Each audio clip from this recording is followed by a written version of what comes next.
السلام عليكم ورحمة الله وبركاته أعزائي المتابعين.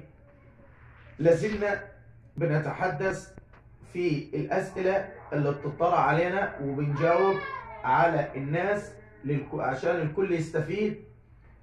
لما أنت تكون راجل صاحب أجنس عربيات وبتأجر عربية لواحد بموجب عقد كده سوري بتاخده وأنت قاعد مثلا والكلام ده كله، حصلت مشكلة من العربية.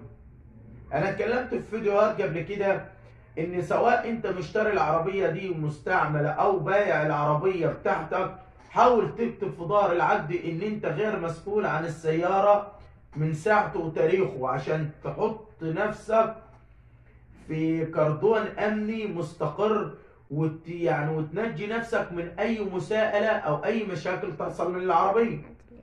النهارده الاسبوع ده كنا شغالين قضية لأحد موكلينا، فكان مأجر عربية، وكان اللي متأجر العربية كان اتمسك من خارج المحافظة بتاعة الأجنس نفسه، ولكن اتمسكت في العربية طبنجة مش مرخصة. طبعا السائق اتاخد والعربية اتاخدت واتعملت الإجراءات اللازمة والكلام ده كله، ولكن انت عانيت عشان تستلم السيارة. لكن انت حاول تكون اولا تختار الناس اللي انت هتديهم العربيه بقدر المستطاع. طبعا الراجل الاستثماري مش هينجي الناس اللي تتاجر، وتكون عامل عقد مأمن بيه نفسك كويس عشان ما تقعش في مشكله زي دي.